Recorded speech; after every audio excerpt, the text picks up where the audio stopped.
जय श्री कृष्ण दोस्तों, आप सभी का स्वागत है हमारी YouTube चैनल व्रत कथा और कहानी में।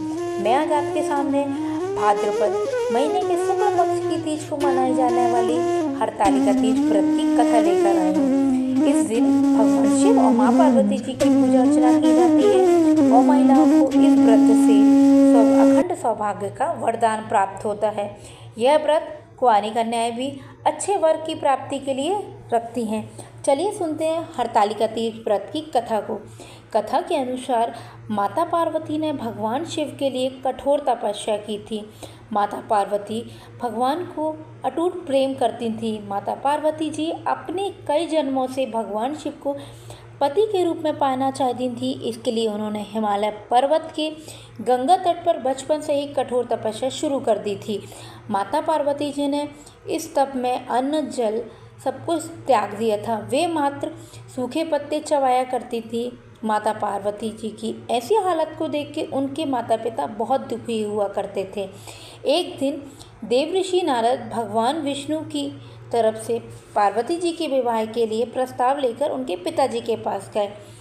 माता पार्वती जी के माता और पिता इस प्रस्ताव से बहुत खुश हो गए थे। इसके बाद उन्होंने इस प्रस्ताव के बारे में पार्वती जी को सुनाया। माता पार्वती इस समाचार को सुनकर बहुत दुखी हुई, क्योंकि वो अपने मन में भगवान शिव को पाना चाहती थी। वो अपने मन ही मन भगवान शिव को पति के रूप में मान चुकी थी। माता पार्वती ने अपनी सखी को अपनी समस्या बताई। माता पार्वती ने यह प्रस्ताव ठुकरा दिया। पार्वती जी अपने एक सखी से कहा कि वह सिर्फ भोलेनाथ से ही विवाह करना चाहेंगी और उनको ही अपने पति के रूप में स्वीकार करेंगी। सखी की सलाह पर पार्वती जी ने घने वन में एक गुफा में भगवान शिव की आराधना की। भाद्रपद तृतीया शुक्ल के दिन हस्त नक्षत्र में पार्वती जी ने मिट्टी से शिवलिंग बनाकर विधिवत पूजा की। दिन भर जागरण किया, रात भर जागरण किया। पार्वती जी के इस तप से खुश होकर भगवान शिव ने पार्वती जी को पत्नी के रूप में स्वीकार कर लिया था।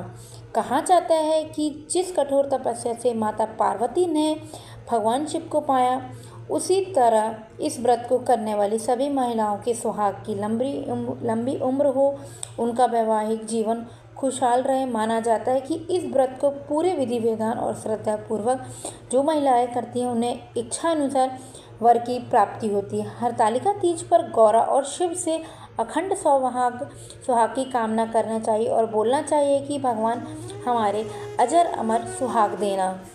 चलिए दोस्तों, आप सभी को अगर वीडियो पसंद आती है तो वीडियो को लाइक करें, शेयर करें और सब्सक्राइब करना ना भूलें चैनल को।